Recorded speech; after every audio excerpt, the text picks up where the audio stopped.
I want you to move from overwhelmed by information to confident in what really matters. I want to help you move from being unsure towards direction and purpose in your healthcare. I want to introduce you to health experts. I want to let you in on tough conversations on women's health. I want to give you a place where you can lean in and learn how to take care of yourself. Let's transform your health. Let's get clear on your goals. This is Women's Health Unplugged. I'm your host, Dr. Jordan Robertson, naturopathic doctor. Welcome to another episode of Women's Health Unplugged. I'm your host, Dr. Jordan Robertson. I'm a naturopathic doctor in Ontario in Canada. And today I wanted to spend some time talking about weight and weight regain. There's been thousands of studies published about weight loss, weight management, and even this sort of concept of weight regain is something that's really showed up in the literature, meaning like the scientific literature, over the last couple of years, because what we've learned through decades of trials and studies on weight loss is that, the majority of patients or subjects in those studies regain the majority of the weight that they've lost. And so it's presenting a problem when weight is important either to the patient or when weight maybe is important to their metabolic health, that, they're successful maybe only when they're in an active phase of weight loss or an active phase of the study or program. And I mean, there's millions of problems with studying nutrition, which is kind of outside the scope of us chatting today. But, some of the issues with studies on nutrition is that they're not very long, right? So we can study patients for like 3 weeks. We can study them for a year. Really great studies are typically a year, maybe with a second year that they just check in with those subjects to see what's happened to them.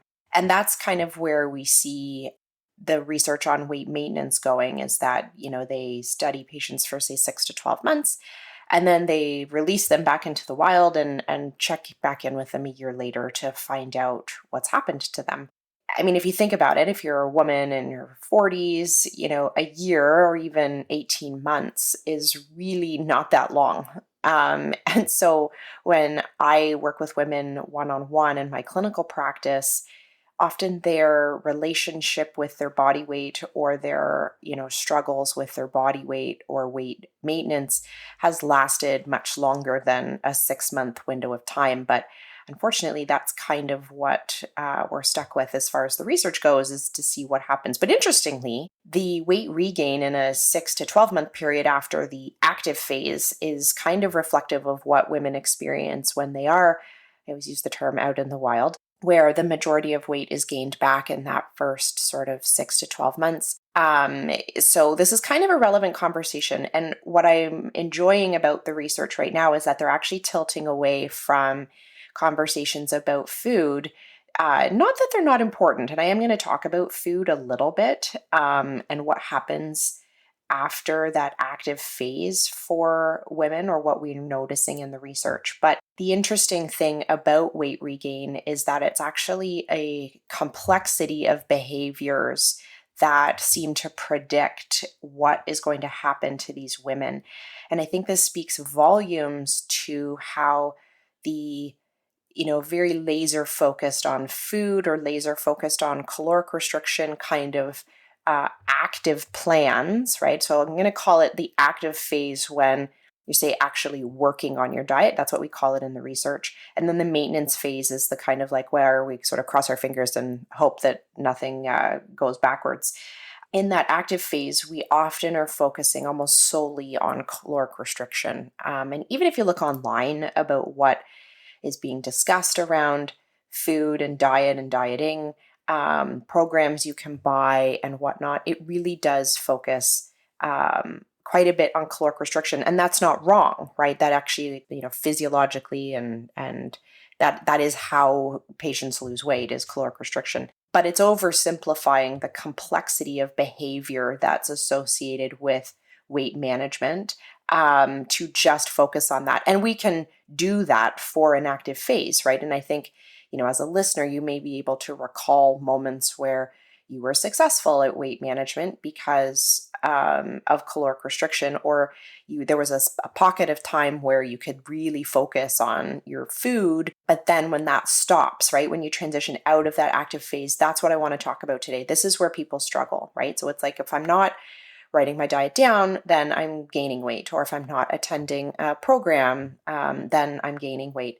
And it's this maintenance phase that we struggle with. And moving into maintenance is where those behaviors actually start to play a larger role in predicting what's going on as far as future weight gain.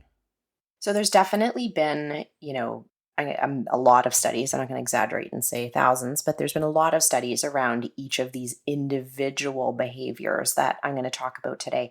But they were actually sort of summarized in a Canadian study, actually, that looked at breast cancer survivors and their transition from a very active exercise program that they did following their active treatment for their breast cancer. They did, an exercise program and lost weight just solely through exercise, actually. And then they tracked these women for another couple of years to find out what happens. And I loved the way that this study sort of broke it down into the health behaviors that were having an impact on weight regain. I think one of the things that's kind of important to remember as we're kind of walking through this or thinking about this is to think really critically about how each of these pieces kind of show up in your life. I don't think that you can skirt around one of these issues, right? Like, I don't think you can say, well, I exercise quite a bit, and so my sleep timing isn't important.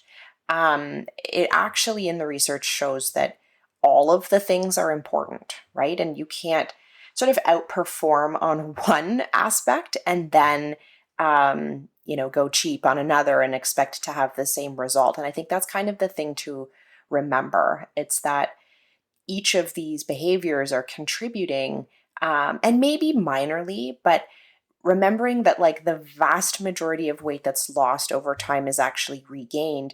I do think we need to cast a wider net as far as the behaviors and habits and the impact that these things are having on your success with managing your metabolism. A great example of this is when we talk about weight management as women move through perimenopause and into menopause, because women will sit down across from me and they say, well, I'm gaining weight and I think it's because of my hormones.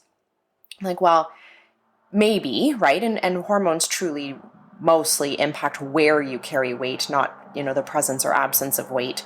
But that low estrogen phase that women move into through perimenopause and menopause actually just change where we gain weight if we're going to gain weight. But the other things that happen through perimenopause is that women move less, they sleep less, they're more depressed, they overeat more, they eat more hyperpalatable foods or high fat, high carbohydrate, more, I say in air quotes, like emotionally satisfying foods. All of those things are happening at the exact same time. And so although it's hard to pick out one of them, right? Like women may be like, well, I still go to spinning or Pilates 3 days a week. I'm still exercising. But if we actually strap a fitness tracker on her, she takes 3,000 or 4,000 steps less per day than she did before. And it's roped into the complexity of how she feels. She doesn't feel herself. She doesn't feel energetic. She doesn't feel happy. And so she moves less, right? She has more fatigue, so she moves less. She may still haul her buns to the gym 3 days a week, but her daily movement is actually going down as a consequence of how she feels. So you can see that like each of these little pieces is actually having a pretty remarkable impact on her metabolic health. As we transition through menopause, we're also losing lean tissue at the same time. So our actual set point as far as fuel needs is changing. So we've got all of these things happening at the same time, and they all actually have an impact on the likelihood of weight regain after that active phase of weight loss. And so unless as a coach or as a practitioner, we are addressing these larger behaviors, right? And really, they're small behaviors, but I mean, like, we're moving beyond the conversation just about calories in, calories out. From a maintenance perspective, we're actually doing a disservice. And these women are going to be those women that are losing in an active phase and gaining in a maintenance phase, if we don't start to look at some of these behaviors and how they have this bigger impact on weight maintenance. So I want to talk about just health behaviors first, and we'll talk about food second. Yes, there absolutely is some evidence for what happens with the food, but just thinking about the health habits first. So it's actually pretty rare that a study shows remarkable changes to weight with exercise alone. And you may have even heard that, weight is lost in the kitchen, not in the gym, or there was, various phrases sort of floating around to illustrate that. And really, it's true. So if, the amount of exercise that's required to get into a negative energy balance, it's called, where, you're exercising so much that you're burning more than you're eating. If we don't change your food, that's a really difficult task. And actually, the main study that sort of gave me the idea to even chat about this today, it was an exercise only study. So the women actually performed exercise. There was either a low exercise group, which they did 150 minutes a week, and then there was a high exercise group where they did 300 or 400 minutes a week, 3 sessions of supervised activity with a trainer, and then they had to do 2 additional days per week. So they were exercising 5 days a week, 300 to 400 minutes a week of exercise. And that does seem to be a bit of a tipping point. Like, there's lots of numbers floating around, and how can we can track exercise and whatnot. Some of the cardiovascular societies have suggested 150 minutes a week. I think that's on the low end. I think we do need to be shooting for more to like 300 to 400 minutes of exercise per week. And that's really just to counterbalance how sedentary the rest of our lives are. It'd be totally different if we had very little computer time and very little screen time. You wouldn't have to have this dedicated exercise time, but we're counterbalancing the fact that we all sit at a desk most of the time, including myself. So 300 to 400 minutes seems to be, sort of a more appropriate number. But anyways, these women did these exercise programs, and they actually all had weight loss. So whether they did the low exercise group or the high exercise group, they didn't change the women's diets. They weren't allowed to try and diet during that time. They just had to eat regularly, and exercise was their goal. And they didn't lose a ton of weight, but they did have some weight loss. And then in that maintenance part of the study, they just stopped. So they stopped the supervised exercise, and they stopped checking in with them to see if they had exercised. And then they just weighed them literally a year later to see what happened. So interestingly, when that study stopped, there were very few of the women who kept up the frequency of exercise that they had been assigned before. So even the women who were in the low exercise group, and arguably they were doing kind of the bare minimum, the majority of them decreased the number of minutes that they were doing per week. So they just didn't maintain that as a habit. And then the women who were in the high exercise group, the moment that they stopped being supervised, the number of exercise moments that they had or exercise bouts they had in a week also went down. And I think that's, something that's worth noting, right? It was like, again, when they were in the active phase, they could do it. Their compliance was super high. They had accountability where they had to show up 3 days a week, and then report the other 2 days a week. And then the moment that stopped, they all kind of shifted their behavior. It can kind of imagine them going, oh, thank God that study's over. I'm going to take a couple of weeks off. And then they couldn't get themselves back to that same level of exercise that they had during the study. I mean, I think that speaks volumes to the importance of accountability. I would say I refer out to, some kind of supervised exercise program as often as I refer out to psychologists and psychotherapists, which is quite a bit. But you can see, like, even in that like small example in that study, that they weren't instructed to stop exercising, and women knew they were going to be checked in with 12 months later.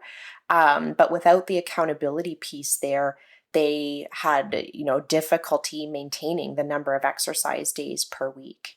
So we know that exercise doesn't have a remarkable impact on that initial weight loss. And studies will show that, right? They'll do studies where, It's exercise alone, diet alone, exercise plus diet.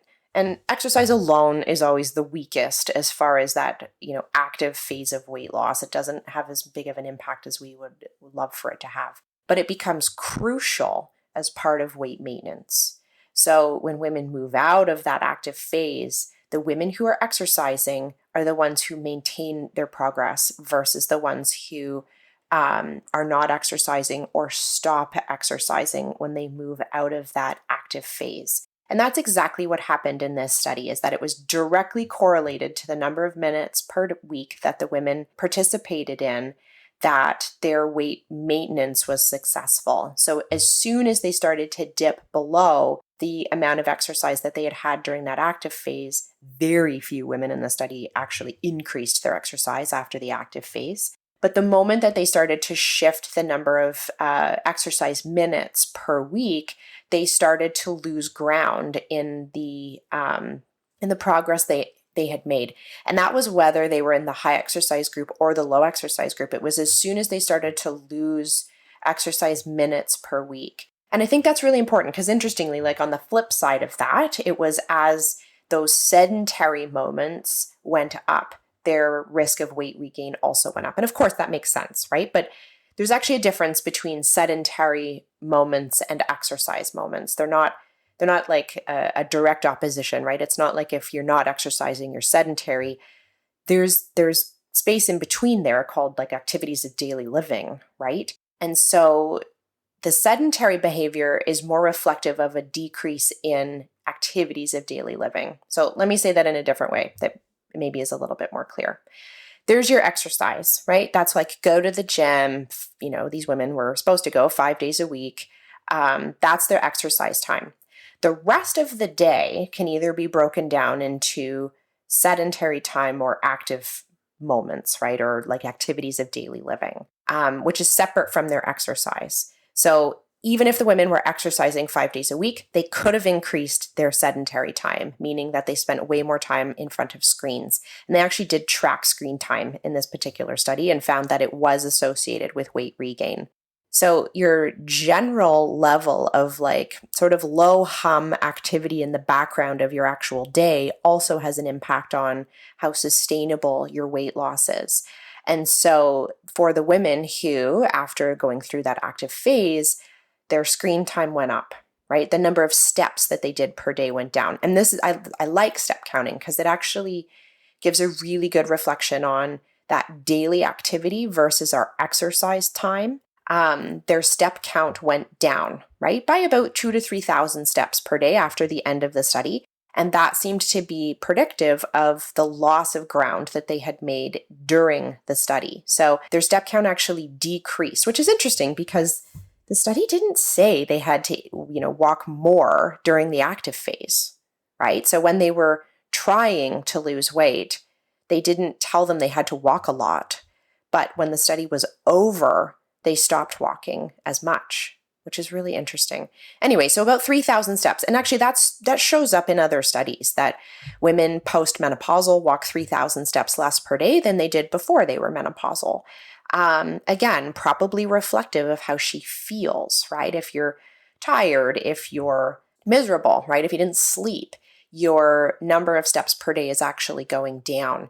And, they made these women wear a Fitbit, actually. They used an actual Fitbit to track their steps. And in that 12 months, after they were finished or had graduated out of their weight management or weight loss program, I should say, all of them had a mean decrease of about 3,000 steps per day. And that was independently related to their weight regain.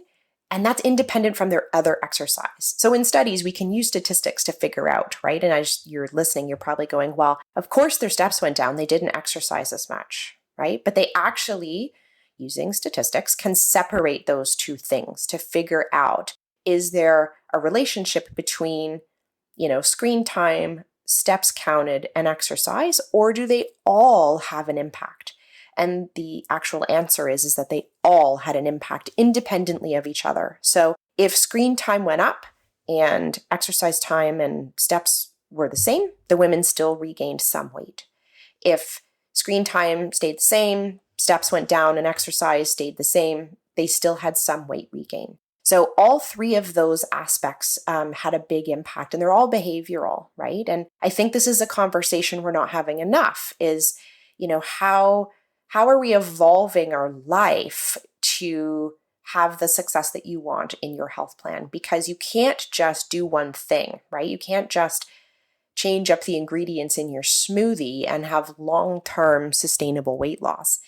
If we want things to be different, it actually is about finding all of these, movement patterns and behaviors that are influencing your metabolic rate and influencing your energy output and shifting all of them, right? We're talking about decreasing screen time, increasing step count, and maintaining or increasing exercise. And these are big things, right? And as you're sitting there listening, you're probably thinking like, well, that sounds like 10 hours a week, right? Like I always ask my patients, like, do you have time to get a part-time job? And they laugh. And then I say, well, that's the goal you have. That's the kind of, output you would need to put in per week. So I think, as they're listening, the low-hanging fruit is the less screen time, more steps, right? I think when we're starting to embark on a health plan or you're starting to pre-contemplate how you would shift some of those behaviors, nobody signs up for 5 days of supervised exercise out the get-go, right? Like you don't know how to fit that in.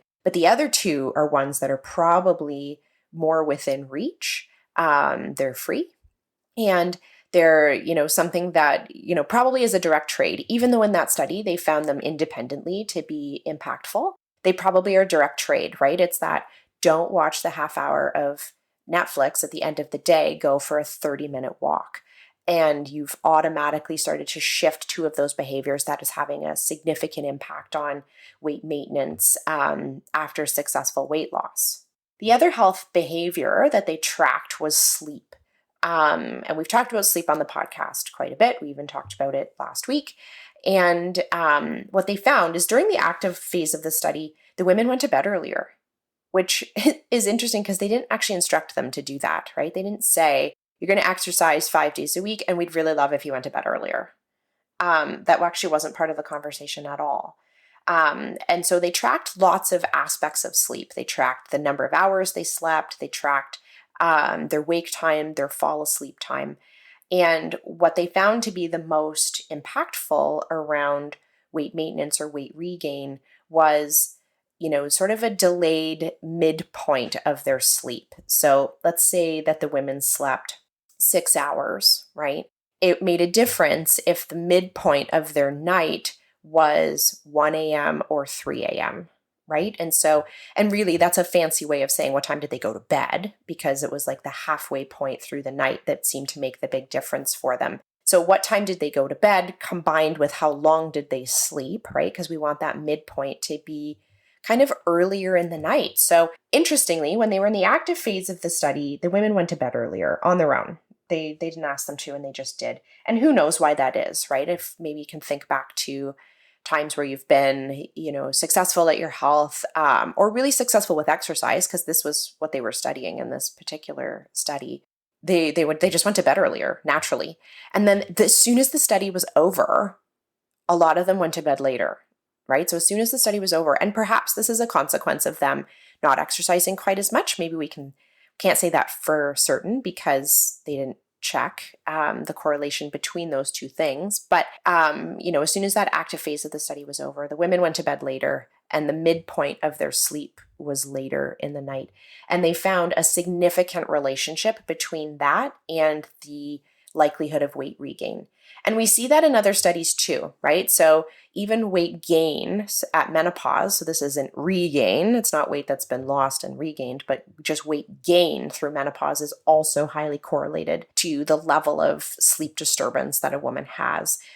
We know that sleep makes a big difference, and the impact it has is pretty enormous as far as behavior the following day, right? So sleeping poorly means that you overeat the following day. And the foods that we overeat tend to be that, calorie dense, high fat, high carbohydrate, junk food, I'm saying in air quotes. If we don't sleep, we have a harder time managing appetite. And those are the foods we kind of gravitate towards. And if we don't sleep, we don't move, right? And so the impact that sleep and sleep timing has on weight management starts to push into or trickle into those other behaviors that we're hoping to have this long-term change with, right?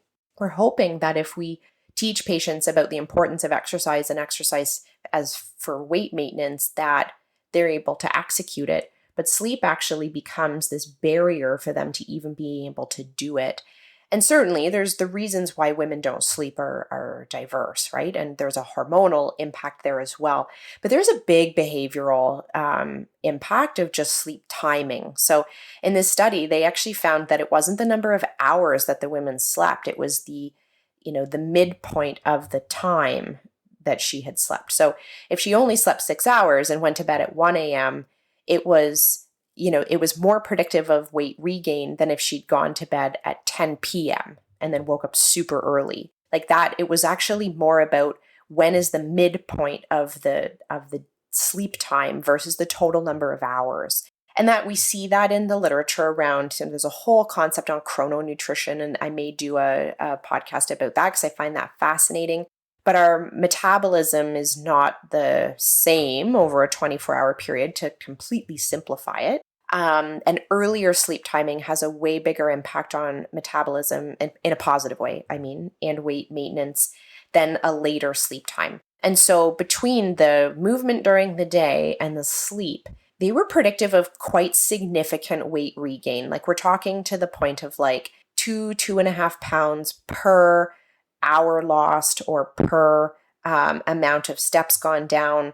They actually tracked it, how much weight do they regain if they lose this many steps or this many steps. It was a significant amount of weight regain after the study was over, given that they didn't really lose that much in the first place, right? So let's say they total exercising lost about 6 pounds. Either of those behaviors being shifted at the end of the study caused a weight regain of over 50% of the weight that they had lost. And this had nothing to do with food. So again, we're talking independently of food. We're seeing this remarkable weight regain just by these two sort of health behaviors being off kilter at the end of that study. Again, I can imagine that these are casually mentioned as part of your weight plan with your practitioner, or perhaps not mentioned at all, right? It's often we don't talk about sleep unless patients report that they're having issues with their sleep. And by the time you're mentioning it to a practitioner, sleep is probably horrendous, right? But people who identify as being a night owl, or women who enjoy their last 3 or 4 hours of the night, are often staying up quite late and then busting it during the day to try and have successful weight management, and without really realizing the impact that this delayed sleep timing is having on her metabolic health, but also her mental health and her ability to stick to her weight loss plan.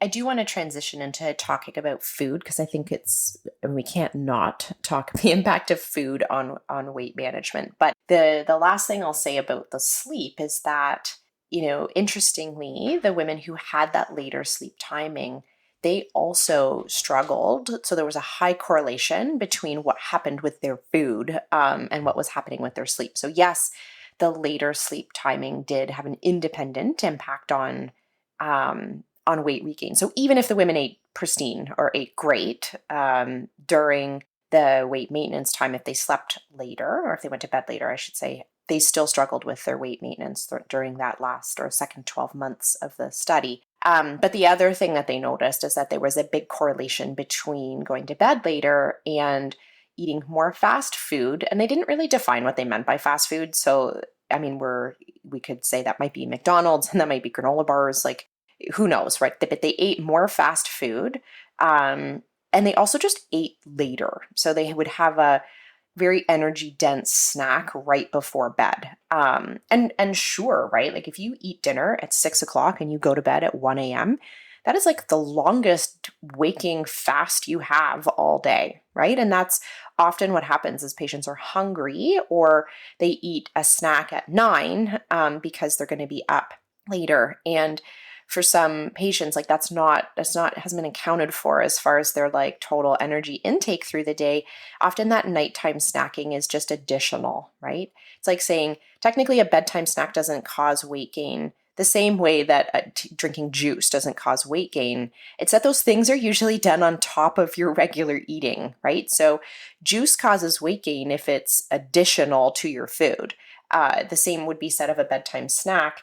But those women that stayed up late, they had a harder time managing their appetite. And so they were attracted to different foods, and they were attracted to having an additional snack at the end of the day that was above their actual needs. And of course, that's going to be related to weight gain in the long term. So, lastly, I want to talk about food. And I do talk about this last because I think it's not that it's the least important, it's the one that everyone's focused on forever in their journey around weight. And it's the one that I think people have the most difficult relationship with.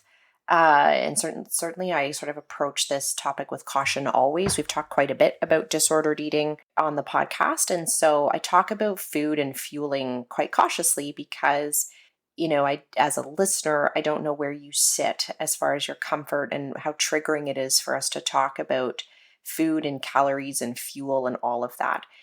I will say that the research on chronic dieting definitely has shifted so that we are addressing much more the mental, emotional concepts around dieting and body image and health than we ever have before, which is quite positive. So when we're talking about food, it's through that lens now, which I highly appreciate because that's what we see when we're working with women one-on-one. It's nice to see that finally be reflected in the literature to say like, whoa, guys, this is not just a conversation about calories any longer. And maybe it is during that active phase, right? Like, and there is a stark difference between what it takes to lose weight versus what it takes to live happily ever after.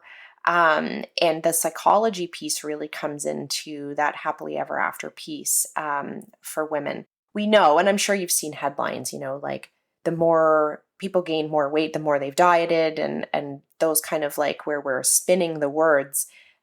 Essentially, what we know is that women who have tried to diet have a lot of behaviors and tendencies that worsen their weight regain. And much of it has to do with the psychology around their relationship with food, where they're in this pattern of dieting and not dieting over and over again. We know even back as early as in adolescence who diet also have more binge eating patterns of behavior, right? And so we can already see in young women this, flip-flop between dieting behavior and binge eating behavior, and that binge eating being associated with weight regain, which probably pushes them back into more dieting behavior. So we know that those tendencies tend to exist sort of from a psychology perspective. And the research is finally, like I said, sort of starting to address that because, yes, the more people have dieted, the heavier they are, right? So, you can see a correlation there. Dieting causes weight gain. And really it's not true. It's that the dieting behaviors that people adopt are often unhealthy. And then the consequences of, being in that dieting binging cycle is that the coming out of it, right? Coming out of that active dieting phase, patients have, or women have, these remarkably destructive behaviors on top of it that cause a lot of weight regain. So there is this relationship, and part of it's because some of the unhealthy ways that women lose weight in the first place, right? That they're not sustainable, and they often then sort of swing in the other direction. A previous podcast I loved with Jen Huber. She said, if you pull the pendulum back really far, as far as restriction and whatnot, when you let that go, it's really going to swing in the other direction. And we do see that in the literature, that there is a correlation there between the level of restriction and then the level of compensation that happens when that active dieting phase is over. So overall, I'm pleased that the literature is starting to focus on this because it can help women feel less lost. It can help women feel like there's less of a loss of control over their weight. It helps them feel like that it's less about willpower. And actually, there's even research that suggests that there is no difference in willpower when it comes to food when we compare lean and overweight individuals. So we both have the same likelihood of struggling with food cravings, the ability to, again, in air quotes, restrain from different patterns of eating and behavior has very little to do with what a person's baseline weight is. But as you can imagine, if a woman has spent a good portion of her adult life at war with her body and with her weight, she can really feel like she is broken, right? That there's something that she is not doing well, when we know that the complexity of weight gain and obesity is much deeper than that. And finally, we're starting to acknowledge the psychological impact of that. We even now have studies that demonstrate that even a woman's perception of her body weight will influence her dieting behavior, her binge eating behavior, and then predict future weight gain. So women who perceive themselves as being overweight, whether or not they are, right? So this is really important. So whether or not the women were actually defined as being overweight, the women who thought that they themselves were overweight, or they had a perception of being overweight, engaged in more unhealthy dieting behaviors that over time actually led to more weight gain.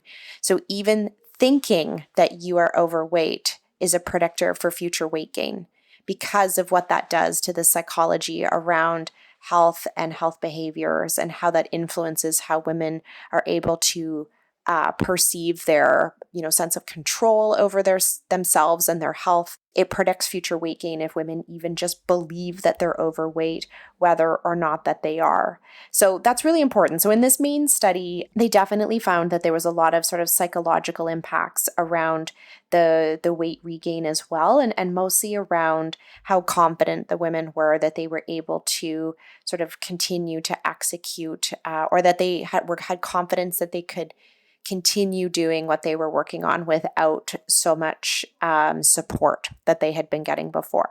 So I know I said I was going to talk about food, and then I transitioned or segued into talking mostly about the mental health and relationship with food, but that's really important. And also, I recognize that even just having a conversation about food can be quite triggering for women. But interestingly, the big predictors as far as health behavior goes, in this particular sort of context around weight regain, is that when the women moved out of that active phase, their calorie intake did go up. And so did their intake of both, high fat foods and high carbohydrate foods. And I would say from my clinical experience that this is kind of what we see as well, that those are the macronutrients on a woman's plate that she has a harder time pointing towards.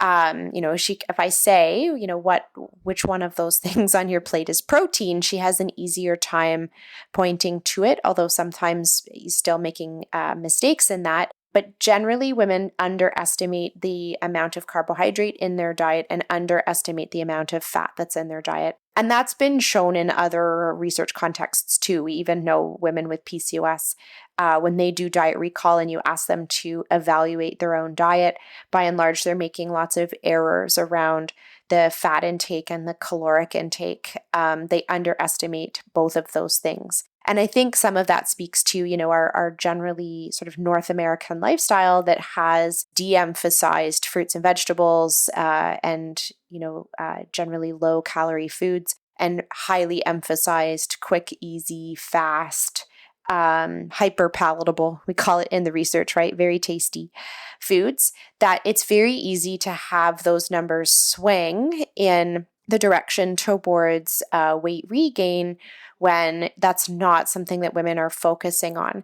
And, do we want women to be hyper-focused on their caloric intake and the foods they're eating? Maybe not, but I think it speaks more to the fact that most nutrition programs are not emphasizing sort of a learning process when it comes to nutrition, right? So when women enter an active phase, their plan tells them like, well, eat this much chicken, eat this much broccoli, eat this much rice, and they do it. but they haven't learned how to pull that meal together on their own, or they haven't learned what that meal means, right, from a nutritional perspective. And so then when they get released into the wild, they have a harder time pulling that dinner together under those same nutritional like makeup, right? And so maybe they pull together a slightly different meal, but done over a period of a year without having the confidence on how to build their nutrition for themselves to meet their own nutritional needs. We generally see that they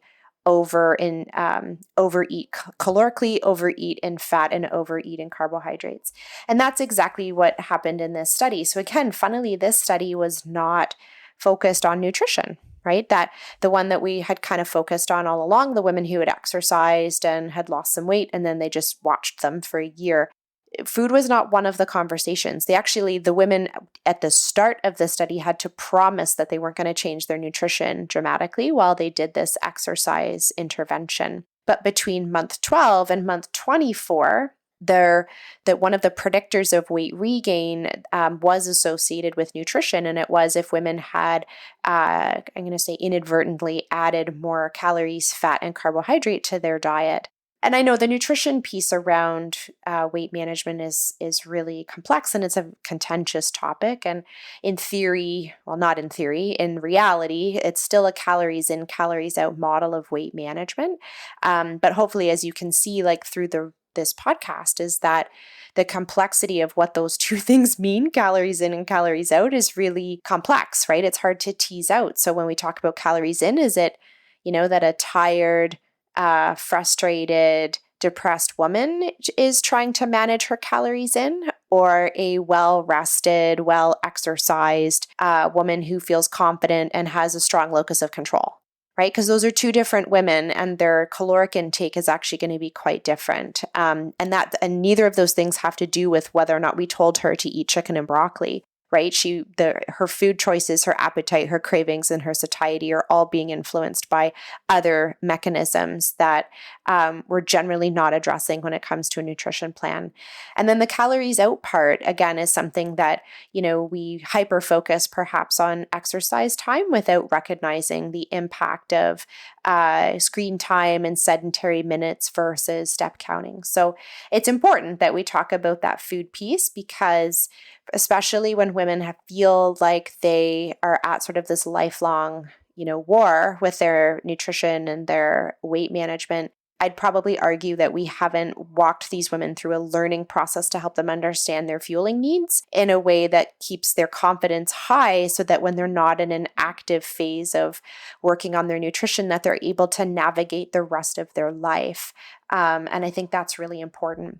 The last thing that I'll say that sort of made a big difference around the weight maintenance piece was this concept of locus of control. So this was actually pulled from a different study, and they looked at something very similar. So what are the predictors of weight regain? And what they found was that high levels of physical activity, managing their calories and managing their dietary fat intake, eating breakfast regularly, self-monitoring their weight management, and then having a consistent eating pattern across weekdays and weekends, which that's not that different than the study that we kind of just discussed. But one of the pieces that came out from that particular research was this concept of locus of control. And this is something that we know in medicine has a huge impact on a patient's prognosis and outcome, regardless of what we're talking about. If patients feel out of control with their health, or if they feel like they are I'm going to use the word victim to the circumstances, or if they feel that they're helpless, that's maybe a better word than victim, that they feel helpless in their circumstances, they actually do poorer. And that's whether we're talking about, a chronic condition or whatnot. If patients feel helpless, they do worse. And so it's no different when we're talking about weight management, and the belief that an individual has about the level of control that they have over their personal life is highly correlated to their ability to be successful in the long term. So if they feel that they are in control of their nutrition, and I don't mean control like hyper control, I mean that they feel like they have autonomy over their health choices. it's a strong predictor of their ability to maintain their weight. Whereas the participants or the women who felt like they had no control over their environment. So great example being like, I've gone to this luncheon at work and look at what they served, right? I had no choice, but I had to eat the egg salad sandwiches. Versus, the woman who says, well, they're serving egg salad sandwiches, but my needs today are this, right? Is a very different sort of mindset around navigating nutrition. That locus of control that women feel over their, not just nutrition, but their overall health and their ability to navigate their behaviors, like their exercise and their sleep, right? And you can probably listen to the way that you describe your life to yourself, right? It's kind of a good check-in to say, well, why do you go to bed when you do, right? And is it that you're choosing to go to bed at 11? Or do you say, I have to stay up because I have all these things to do,